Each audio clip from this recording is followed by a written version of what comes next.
You've been avoiding a major decision for weeks. You know you need to make it, about your career, your relationship, your living situation, something that matters. And every time you sit down to think about it clearly, you find yourself circling the same considerations without resolution. Eventually something happens. Either you think it through carefully, or circumstances push you one way, or you simply find yourself having decided without quite knowing when or how. William James paid closer attention to the experience of deciding than almost any psychologist before or after him. In the Principles of Psychology, he identified 5 distinct types of decision, 5 fundamentally different ways that human beings arrive at choices. These are not theories about what ideal decision-making should look like. They are careful phenomenological observations about how people actually decide, including in the most important moments of their lives. The first type James called the reasonable decision. This is the one we most aspire to, a careful weighing of arguments and evidence, with a balance of reason determining the outcome. You lay out the pros and cons, you assess the evidence, you apply your values and principles, and a course of action becomes clear.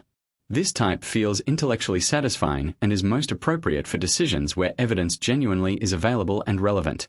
The problem James noticed is that we often apply this model to decisions where evidence is genuinely insufficient, where we pretend to reason our way to a conclusion while actually being guided by emotional factors we are not acknowledging. The second type is the accidental or external decision. Here the decision is effectively made by circumstances rather than the person.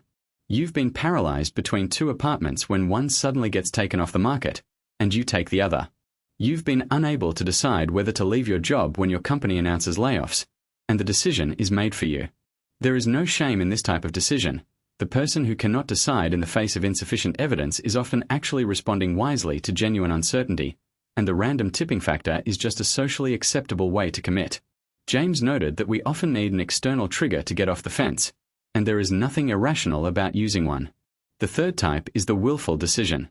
This is the decision where you recognize that no amount of additional thinking will resolve the matter, and you simply choose. There is no new information coming. The arguments circle indefinitely. And yet a decision is required. The willful decider says, in effect, I will make this my choice, full stop. James saw this as requiring genuine courage, the willingness to bear the uncertainty of having acted without sufficient evidence, and the responsibility for consequences that might have gone differently with a different choice. This type of decision is most appropriate when action is urgently needed and paralysis has a cost higher than error. The fourth type James called the drifting decision, and it is perhaps the most common and the most underappreciated. Here the person does not actively choose so much as cease resisting. The will relaxes, the grip of deliberation loosens, and one alternative gradually comes to feel like the path of least resistance. James described this with the French word laisser aller, letting go. This can be appropriate when one alternative has been quietly gathering force beneath the level of conscious analysis, and the relaxation of deliberate effort allows it to surface. But it can also be a failure of will dressed as wisdom, a decision by exhaustion rather than by genuine release. The fifth type is the most dramatic and the rarest, what James called the explosive or fifth type. Here the character of the experience changes abruptly. Something shifts in how the whole situation looks, a kind of inner reorientation where the alternatives that seemed equally weighted suddenly appear completely differently, and one option emerges as obviously right with a clarity that was not available a moment before.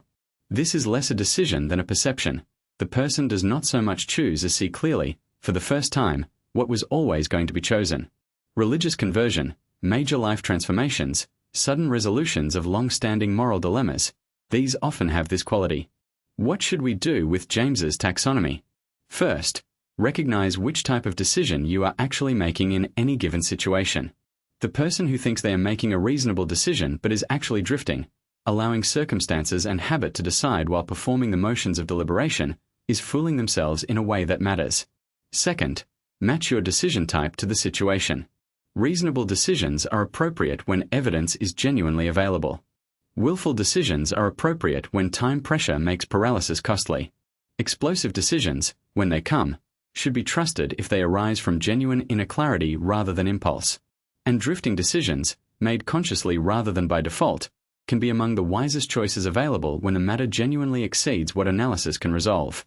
Understanding how you decide is the beginning of deciding better. Subscribe to The Psychology of William James for more insights from the father of American psychology. New videos every week.